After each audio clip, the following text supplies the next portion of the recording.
everybody. It is Barbara Schwartz. Thank you for joining us here this evening. It's nice to see all of you. I'm sure you're all prepping for Thanksgiving. It's been really interesting talking to my clients over the past few days. It's amazing how many people have said my own success is more important than a Thanksgiving meal. And hi, Stacy. Nice to see you. I miss you. I was really impressed with how many people are taking their journey and their success so seriously. I had one client this evening. She said to me, you know what I realized? And I asked her for permission. She said, it's not even one day. It's one meal. And yeah, there are all these foods that I love, but they'll always be there. And I'm so on track that why would I sabotage that for one meal? So what I'd like to remind people is just from that, planning equals success. So what I want to talk about this evening is what's your plan? I'm not saying don't indulge in Thanksgiving, but there's Thanksgiving Day, and then there's the day after. And then there's the weekend. And we've got a lot that we've got to face over the next few days for many people. And not everybody celebrates Thanksgiving, but most families and most people here in the U.S. do participate in some way. And the key is in the planning. It's all about planning. Again, planning equals success. So what is your plan? Now, first of all, if you don't want to go evacuate, you don't need to. Again, it may be a bit tough to be on a milk day. So if your Thanksgiving, if Thursday falls on a milk day, reach out to us tomorrow. Tomorrow is Tuesday. That gives us enough time to change let's flip your calendar and let's make sure it's a veggie day. And I'll be honest, under this circumstance, if you can't reach one of us, just make it a veggie day. Just do it. Let's set you up for success. There are lots of wonderful vegetable recipes that you can use on Thanksgiving Day and not feel deprived at all. We did put together a collection of recipes that are very Thanksgiving oriented, like our butternut squash faux mashed potato, sweet mashed potato. I'll be honest, I make that every year. Well, when we do celebrate with family, often my daughter and I do something else. We just have a day, the two of us. My family isn't always big on Thanksgiving. We feel like all the time is Thanksgiving. And but when I do celebrate, I usually make the faux sweet potato mashed.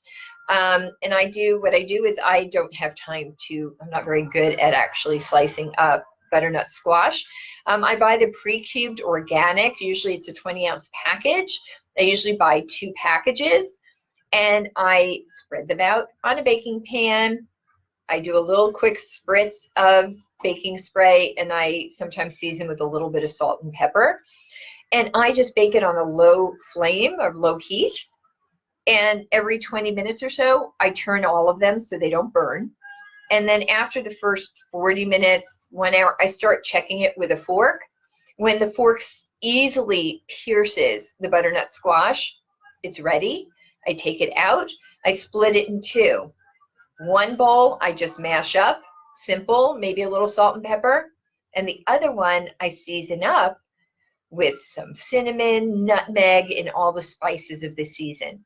I will tell you, I've never told the family that I was making butternut squash and not sweet potato, and every year it's all gone. Every year there are no leftovers of that. So I will tell you, just that alone can be a simple change that sets you up for success if one of your favorite things is sweet potato. So there are wonderful ideas like that and wonderful recipe ideas. Again, we've compiled them for you, and you'll find them right on the homepage. And again, it's all about planning and setting yourself up for success. Now, for most of you have expressed that you do want turkey and you want the day off, and it might not be turkey. Your family might have a different tradition. And that's okay. It's one day. It's not even one day. It's one meal. But let's talk about some basic guidelines, not rules, but guidelines.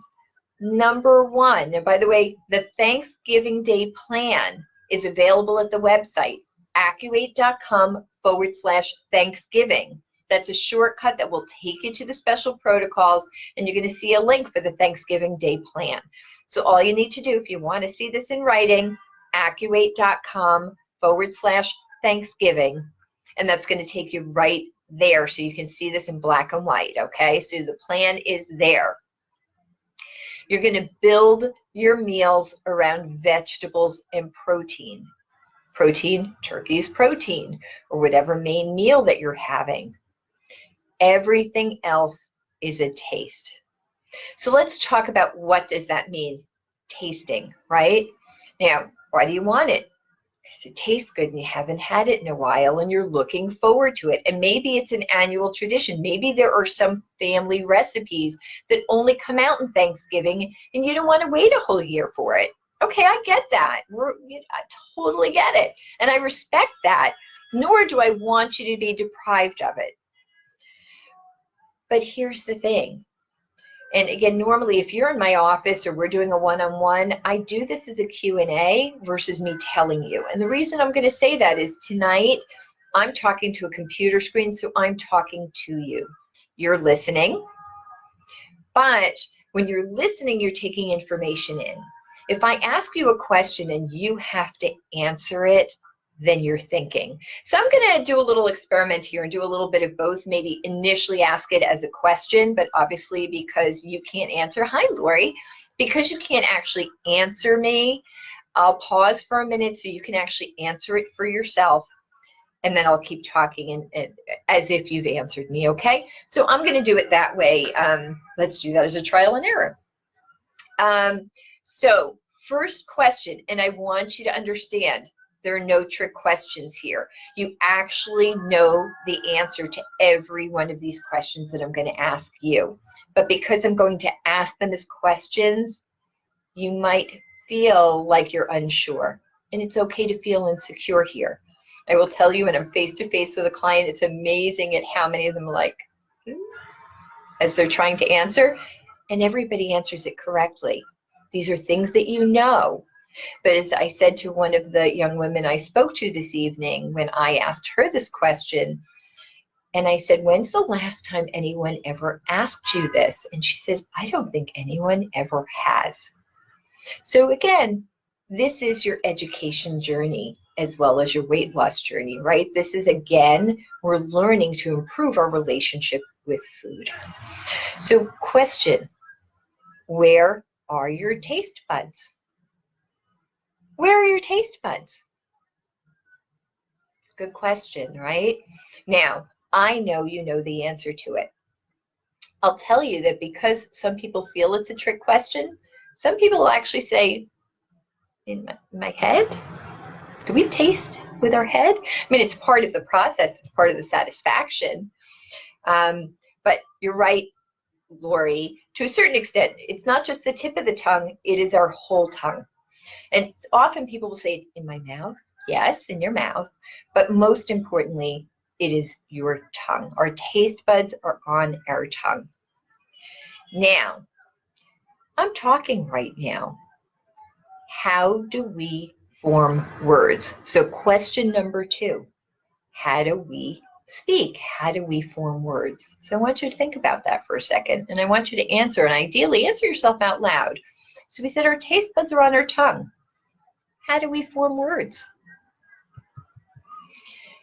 Hey, Dory, welcome. The answer to that, think about it. If someone cut out your tongue, you'd be a mute. So the tongue is an important muscle that is used in forming words. So we've now established a really important connection here. Our tongue holds our taste buds, and our tongue is used to speak. Okay. Now, and Thanksgiving, any social occasion, any holiday, we got food and we got social. So we're going to have this Conversation, food, and conversation both happening at the same time. So we know, number one, from etiquette, it is not polite to speak with your mouth full. So number one, it's not polite. But more importantly, why do you want the food that you're not having? You want it because you miss the taste. That's the answer I always hear. Now, often again, if I say that to you, why do you want it so bad?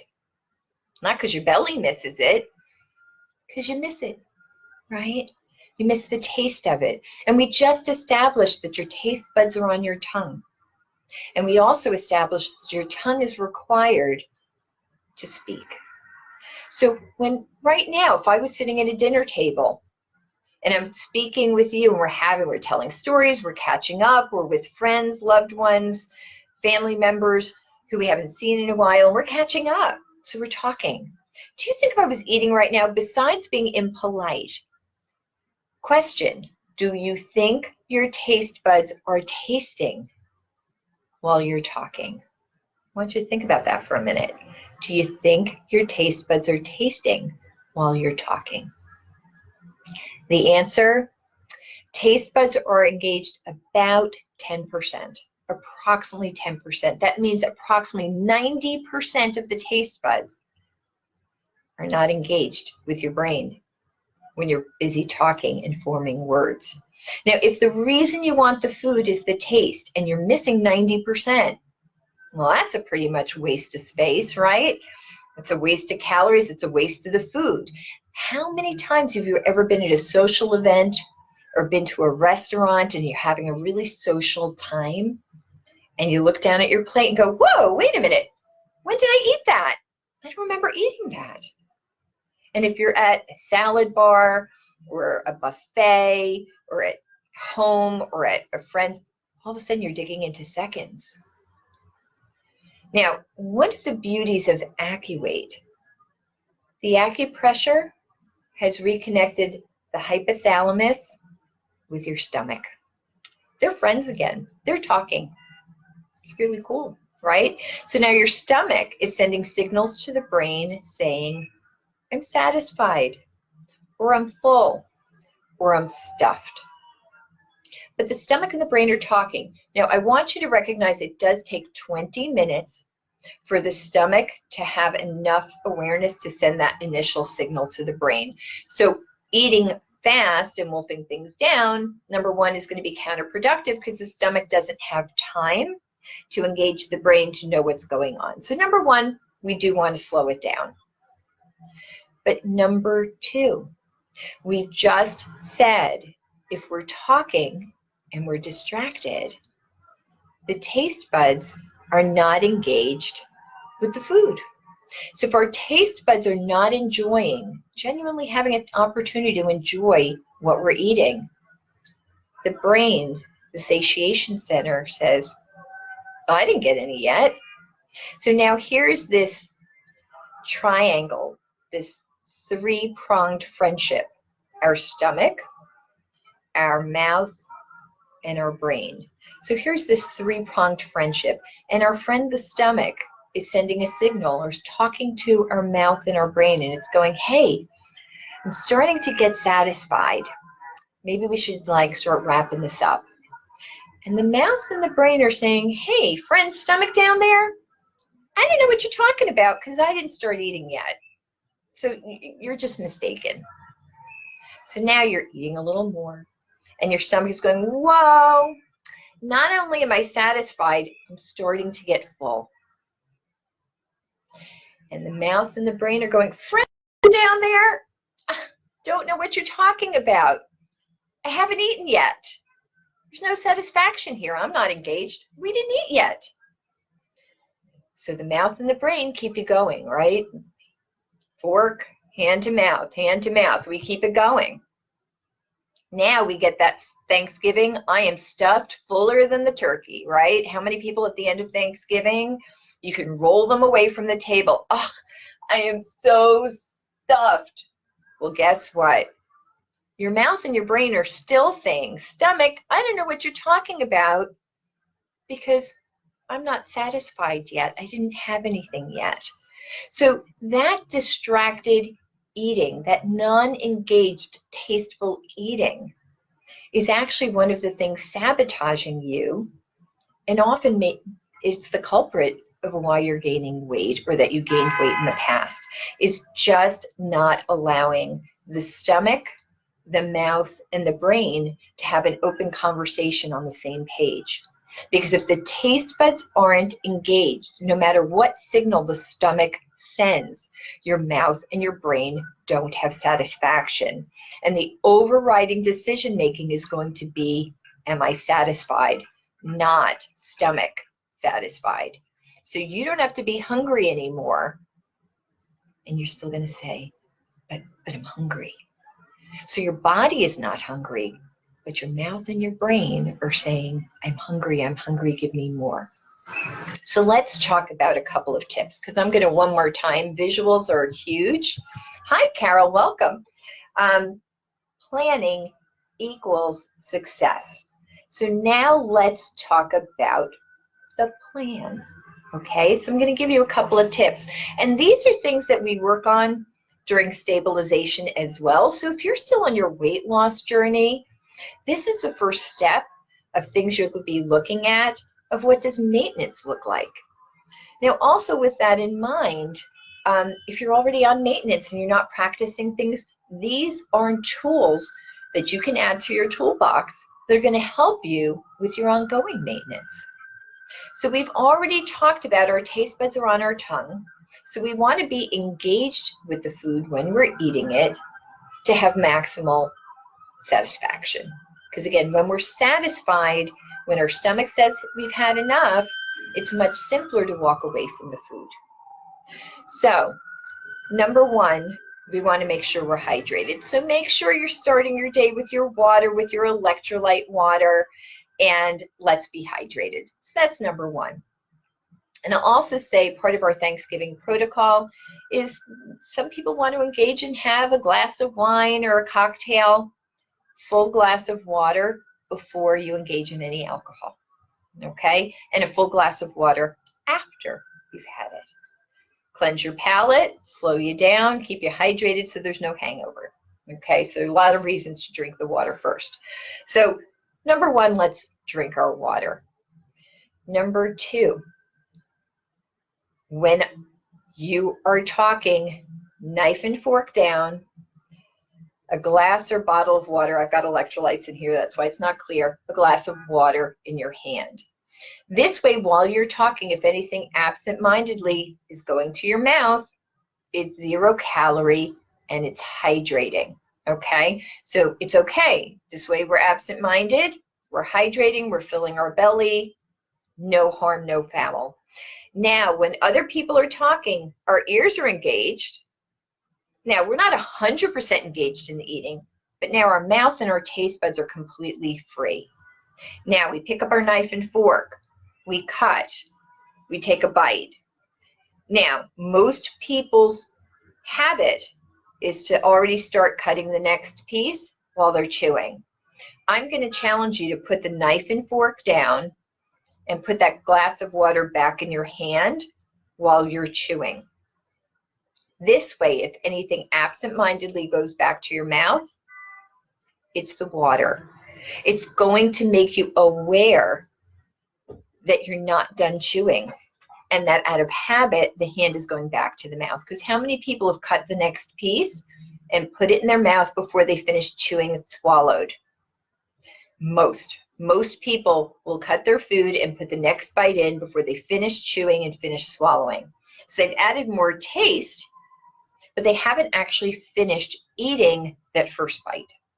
So we're going to slow it down. Again, it takes 20 minutes for the stomach to talk to the brain, so this is going to help you slow it down and, again, bring the awareness. So now we're chewing. I believe it is officially 40 chews to officially fully break down our food, but I'm not going to get into the counting. Let's just say you want to finish chewing and you want to swallow it. We don't want to bite, swallow, because where are our taste buds? On our tongue. So if we want to taste it, it's got to be in our mouth, and we got to be savoring each bite to get the full satisfaction of what it is we're eating. And again, so we cut, we take a bite, we put the knife and fork down, we put our glass of water in our hand, and if anything absent-mindedly is going into our mouth, it's water. And again, that's actually going to dilute what you're chewing, and you're going to go, oh, wow, I didn't even realize that I did that. And it's going to help train you to slow it down and not to be putting that next bite in. Now, before you pick up the knife and fork and cut the next piece to put in your mouth, are you the one talking?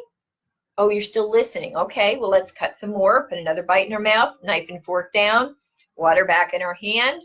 Okay, so now we've got a plan, right? Planning equals success. So we're going to slow it down by cutting, knife and fork down, take a bite, put it down, and wait till we finish chewing before we take the next bite. So right there, in and of itself, we're slowing it down. Now our stomach is going to have a chance to tell our brain what's going on. So that's number one.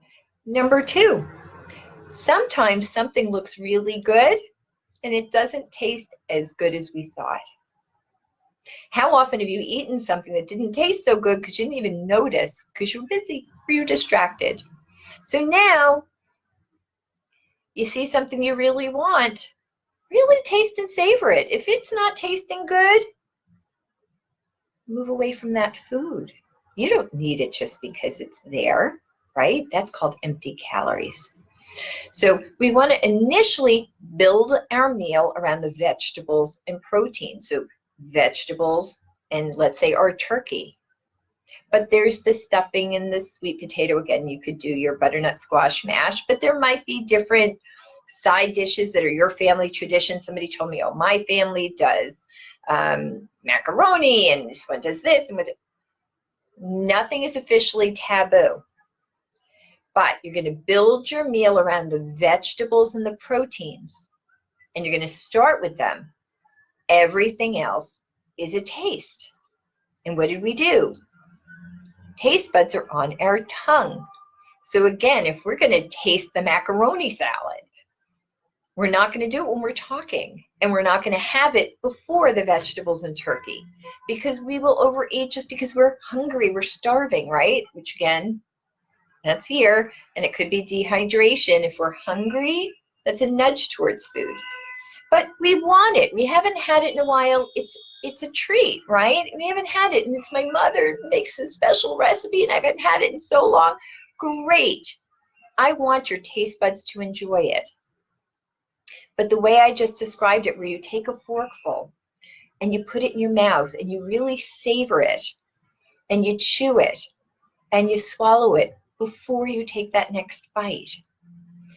2 to 3 bites will give you more satisfaction than a whole plateful. 2 to 3 forkfuls will give you more satisfaction than a whole plateful. So fill your belly with the vegetables and protein. Then have 2 to 3 forkfuls of the things that you want to taste. And maybe split it up. Take 1 forkful of this, 1 forkful of that, and of the favorite thing, go back and have 2 or 3 of that. 2 or 3 forkfuls of anything is never going to make you fat.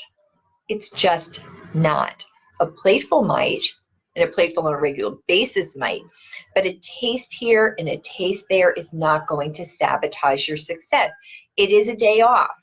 And if you're in the middle of plan, again, your body, because we have the chemistry evacuate with the 2 days, 2 days, 2 days, 2 days, eating off program, you will see a jump up in the scale. It's not real. It's mostly digestive fluid and the weight of the food that you're eating until the body finishes digesting it, absorbs the nutrients, and you create stool and you move your bowels. Your scale is going to jump up and more than you would expect. It's not real. Don't let it drive you crazy. You didn't screw up your whole weight loss plan. You got to enjoy a day. It's not going to make you restore the fat that you lost. So I want to remind you, pound of fat, right? That takes up a lot of space. I have a client who came in today. She just got off an airplane from being in Hawaii. So it's quite a long flight back to New York. And she said, I feel bloated, but I know, water weight from being on the airplane and she's hormonal at the moment. And she said, but I feel lean. I feel leaner. Well, you are. Don't your clothes fit better? Yeah. Well, because you've been on a plan where you're burning fat. The scale doesn't know about the bloat. It doesn't know what's inside of you. So, okay, not a big deal. Just remember, before you get on the scale, you know how you feel and how do your clothes fit. If you don't overindulge, and I like to say overindulgence is over. Indulgence is good for the soul. So if you're deciding to take Thanksgiving Day off, it's a day to indulge, not overindulge. Overindulgence is over. Indulgence, a bite here, a bite there, savored. That will give you all the satisfaction. So when your stomach says you've had enough, you don't know when that's going to happen, but you know that you can't eat what you used to eat after being on Accuvate. Anybody who's taken a day off will tell you. Your stomach has shrunk back to its normal size. And by the way, for each individual, if you make a loose fist, right, loose fist, that's approximately the size of your stomach. Now, obviously, the food on the plate, you've chewed it, it's smaller, it'll fit. But it's a stretchable organ, but it's shrunk back to its normal size. So it's not going to hold that much. So taste, savor, enjoy, indulge. But when this says, I'm satisfied, I've had enough. Again, we never know when it's going to happen. I'll say, I always go, oh man, I was enjoying that. Well, as part of my maintenance, I've made a little pact with myself. I mentally signed a little contract that says whenever my stomach says I've had enough, I can have 2 to 3 bites of anything I want just for satisfaction, because my stomach said it was satisfied. For pure satisfaction, I want to make sure my mouth and my brain are also satisfied. So when my stomach says I've had enough, I can have 2 to 3 bites of anything I want. So if I'm enjoying my main meal, I'm going to have 2 to 3 bites of that. If I was really looking forward to dessert, I'll push the plate away and I'll wait for dessert. And I'll indulge in those 2 to 3 bites. But that's one of my secrets for maintenance. I allow myself those couple of bites. Went out with some friends yesterday as an example. We went out with some friends yesterday. Actually, yes, Carol, I'll answer your question in a minute. So I'll get to that. My daughter and her friend both have birthdays that are coming up. And so my friend and I took our kids out. We went to Hard Rock Cafe. And you know what? I got a great vegetable fajita. And they didn't have, I wanted salmon, right? Healthy, nice food. Again, I'm maintenance. Actually, I told you I was doing a tune-up. I did. I've lost 7.5 pounds. I feel great. So I wanted to keep it simple. I got a piece of salmon with vegetable fajitas, and I ate all the stuff, and it was delicious. They didn't even have it on the menu. They did it special for me, and it was so good. They're thinking of adding it to the menu, they told me now at Hard Rock. So I enjoyed my food, but we all kind of were looking at the menu, and the kids, we were doing something for them. And I saw a dessert that sounded really good to me. And I said, you know what? My friend wanted something, and normally I'd say, let's share. But she wanted something that I didn't want. And I wanted something that she didn't want. And I said, you know what? It's a couple of dollars. How often are we here? We're celebrating the kid's birthday. Let's everybody get what they want. And that's it. And you know what? I got what I wanted, and I did exactly what I just told you.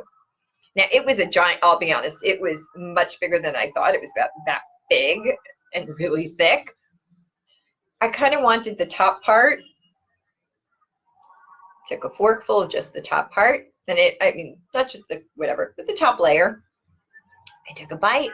I savored. I enjoyed it. We got into conversation. When we were at a gap of conversation or everybody else was eating, I took another. I had 3 bites of the cake. actually apple crumble, I'll be honest. It had 3 bites. It was delicious. And I'll tell you too, if it wasn't delicious, because often desserts look better than they are. If it wasn't delicious after the first bite, I would have said, no, thank you. Don't care if it was there and that I paid for it. If it's not tasting good, I don't want it. But it tasted actually better than I expected. I wasn't quite sure. It tasted better than I expected. So I had 3 full bites of it. I enjoyed every minute of it. I'm not going to lie to you. But I'm also not concerned about my maintenance. Not concerned. I had 3 bites, and guess what? I didn't take it home. I threw it away, pushed it away, and said, feel free to take it.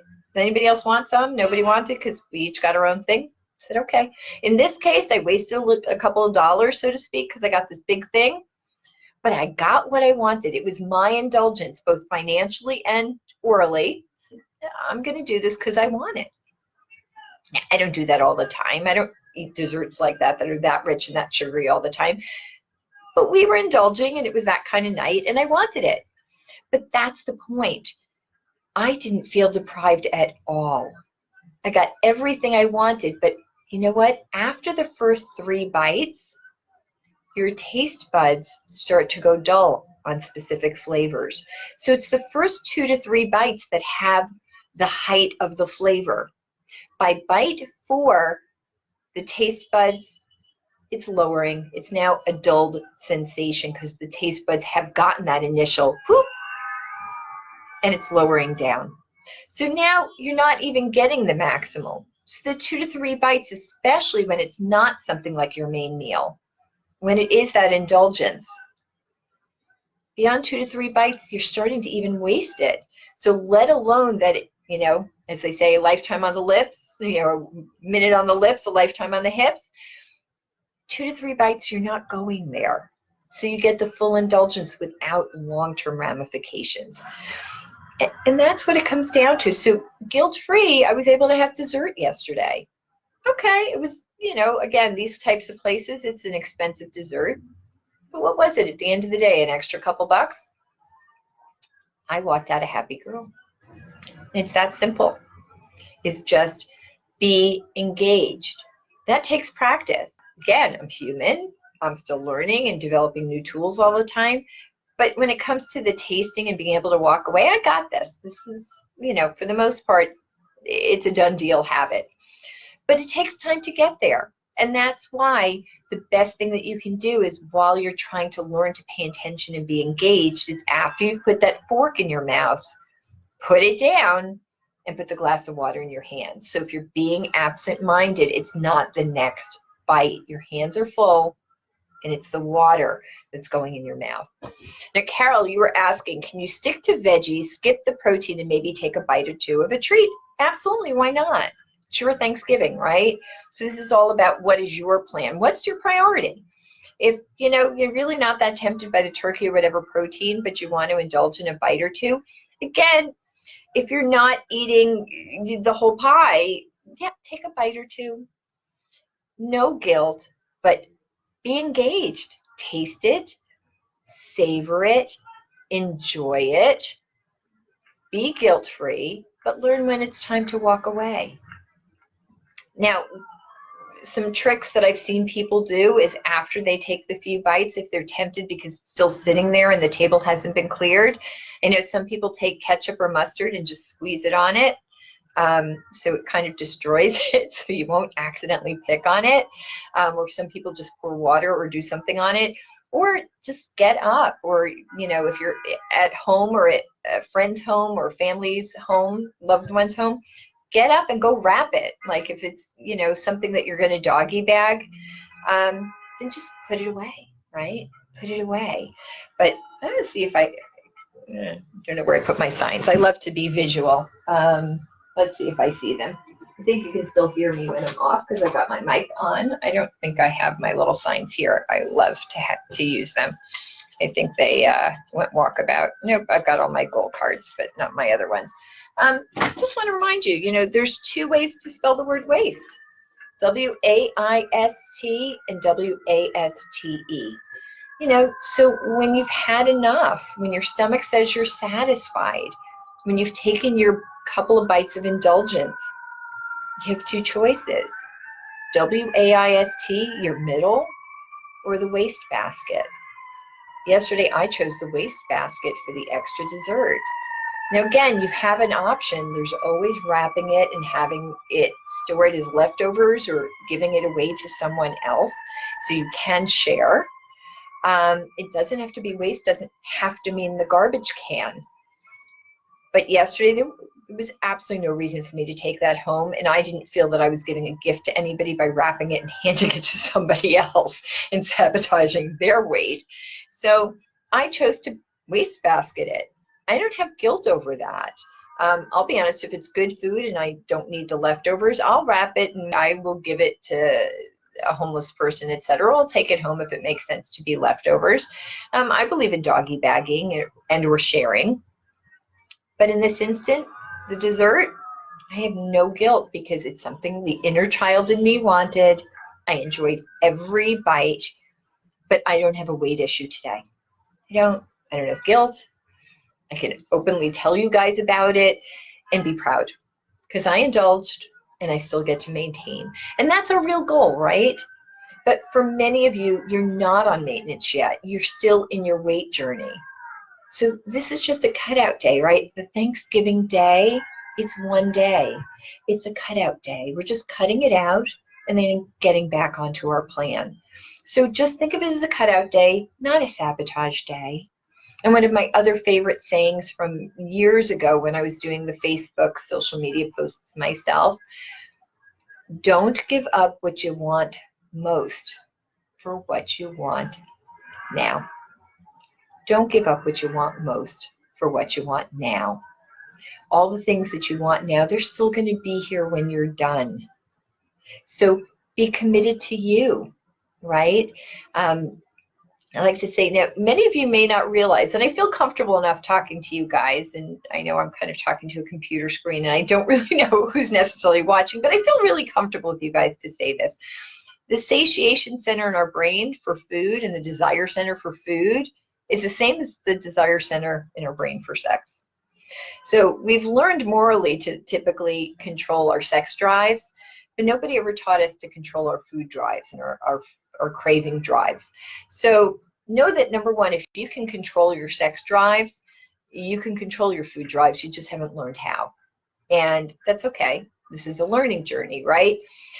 But for most people, if they're in a relationship, and even if they're not, if you think about when you are in a relationship, would you accept someone cheating on you?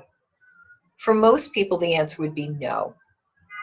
Well, you've made a commitment to yourself on this weight loss journey. So when you cheat, and again, Thanksgiving Day isn't a cheat, but when you cheat, the only person you're cheating on is you. If you wouldn't accept someone else cheating on you, why are you accepting you cheating on you? Don't you deserve better? I know you do. But again, people have said to me, nobody's ever said that to me before. You're right. The only person I'm cheating on is myself. And again, it's the inner child that's spawning me, or some cravings, or again, what I want now. But I have a goal. And that goal really is your long-term maintenance. But we got to get you there first. So I want you, Thanksgiving Day is not a cheat day. It's a planned day off if you're planning to take the day off. Or you do it as a vegetable day and just make it a change to your food cycle if it would have been a milk day. But it is a cutout day. It is not, so also from a mental perspective, it is not a cheat day. It is an adult decision day off. That is very different than cheating. I'm a grown-up and I've made the decision for my weight loss plan. I'm taking a day off. That's all. But I've got a plan. And again, planning equals success. I have a plan. This is what I'm doing for Thanksgiving. Now, let's talk about the day after Thanksgiving. If I'm going away on a mini vacation, I don't want to be in weight loss mode. Fair enough. Vegetables, fruits, protein, light proteins. Ideally, stay away from red meat. It takes 3 to 5 days to digest a piece of red meat, so ideally stick with your light proteins. Chicken, fish, eggs, legumes, beans, chickpeas, hummus, things like that. Fruits, vegetables, proteins. You had your indulgence on Thanksgiving, so you had some carbs on Thanksgiving. You don't need them to enjoy your time away. So step away from the other carbs. Fruits, vegetables, protein. Then when you get back from your time away, start with 2 milk days. Not that 2 veggie days would be a disservice. You could. But if on the days off, you're putting solids into your body's not used to these other solids, and it has to get digested. So a milk day is liquid protein, right? It's a liquid day. The body doesn't have to work very hard to go through the digestive process. So it's giving the body time to catch up on the digestion of all the foods you've been eating. And it acclimates back down into the rhythm of the program. Eating vegetables, again, it's getting back into the chemistry of the program, but you're adding more solids on top of solids that need digesting. So you might feel yourself a little more getting towards that stuff, or you might feel that something's sitting there. Or if you're somebody who suffers from acid reflux, you might notice, even though you're alkalized during the program and probably are feeling at this stage a reduction of acid reflux, doing Thanksgiving and potentially additional days off, you might notice a return of some acid reflux, and the vegetables will exacerbate that. The milk will calm it down and give your body a chance to catch up. So we do recommend coming off planned days off with 2 milk days. But again, let's say you do take Thanksgiving Day off, but you're around the rest of the weekend, but you have off work, so you're around the house more, and you just say, you know what, but doing 2 milk days, I'm a little afraid that I'm going to cheat. Well, then do 2 veggie days. That's okay. So we recommend that you come off Thanksgiving onto 2 milk days, but you don't have to. If it's what's going to set you up for success is 2 vegetable days, then proceed with 2 vegetable days. Do what you need to do. Plan ahead for your success. But I will say a lot of people have this obstacle that they're fine on Thanksgiving Day. It's the leftovers. And again, not being at work, kids being off school, being around the house a little more. All of a sudden, the Black Friday shopping and the Cyber Monday and all the things are coming at you. And you're like, it's the days after with the leftovers that shoot me in the foot. So I'm going to go back to saying, have a plan. Planning equals success. Friday, Saturday, Sunday. Those are days away from now. You've got time to create a plan. Now, each of you, the weakness may be different. Okay, it could be that your favorite food is there, or that you showed control over Thanksgiving, so the inner child goes off the wire on Friday or Saturday. They're all different reasons, so I'm not going to pretend that it's a universal answer. But what you do need is a plan. So that plan could be your peppermint oil, dabbing it. It could be the Listerine breath strips for your tongue. It could be have your Dr. John's lollies, or make some extra anytime chocolate pudding, or the little frozen Aki bonbons that you can make. Have some legal treats around for yourself. Make sure, look, if your favorite thing is guacamole, then make the next day a vegetable day. Make sure you got some guacamole and carrot sticks in the house, so that when you feel like you're reaching for the turkey leftovers or the stuffing leftovers or the apple pie or pumpkin pie, that instead you've got something else to reach for that you enjoy. Or if you love that latte or you love that chocolate shake and you're doing a milk day, make sure you've got the ingredients you need in the house and you're not reliant on going out somewhere. So that's number one. If you know it's the leftovers themselves that every year it's something you look forward to and you overindulge, you know what? Wrap them up and give them away. Just do it. It's 1 year. Wrap them up and give them away. Get it out of the house. If you need to, get it out of the house. So your husband is upset because he likes the leftovers, fine. Then give enough for one sandwich or one meal for him or the kids, but get the rest out of the house. do yourself this service. And if it's being around the house that's your problem, then today start making a plan of where you're going to go to get out of the house on Friday. You know, we know Black Friday shopping is a nightmare if it's not what your plan is. So the backup plan shouldn't be going shopping if that's not your plan, right? Like if you're not normally a Black Friday shopper, you don't want to casually show up in the shops because that's aggravating. If it is your plan, great, go enjoy yourself. But if it's not and you don't want to go to the stores on Friday, have a different plan. You know, maybe it's the day you do go to the movies, but bring an anytime treat or some lollies so that you can stick them in your mouth, and the peppermint oil not to be tempted by the popcorn. Make it a day you go for your mani-pedi or your haircut. A lot of those salons, you know, most of them are open on Friday after Thanksgiving. You know, make a play date somewhere. You know, make a plan if you know your friends are home, and you know, make it a day of Trivial Pursuit or Monopoly or Scrabble, card games, whatever. You know, make a play date for yourself. Grown-ups like play dates too. You know, that's what I say. I went out with my girlfriends the other night and I got a babysitter for my daughter, and she said, "Where are you going, Mommy?" And I said, "It's Mom, you know, Mommy's turn for a play date." And I had a night out with the girls. But Mommy's time for a play date. You know, we deserve that too. That's all great. But make a plan for Friday, Saturday, Sunday. Make the plan now. If you know the leftovers are your downfall, you already know this. They're not there yet. Make your plan. And I'm going to go back to, because planning equals success.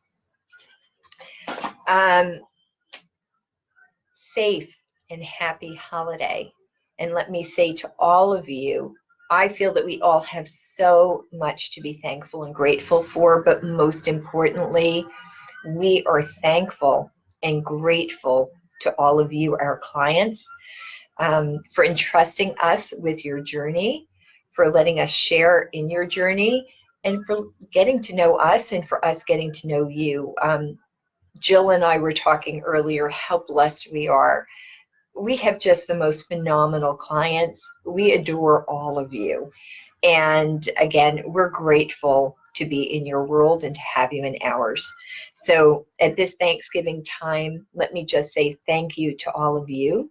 And I look forward to seeing all of you next Monday. Have a safe and happy holiday. Make sure if you go to an office to check our website for, you know, there are altered office hours this week. All of our offices return to normal hours on Monday, but do make sure to check the website. Our team is here for you. Our live chat on our website, email, text, the support group on Facebook. We are still here. If you need help planning for success on Thanksgiving, please reach out to us. There's still time, and we are here for you. Again, thank you all so much for all that you do and for joining me this evening. Have a happy, healthy, safe, and sensible Thanksgiving holiday, and I'll see you on Monday.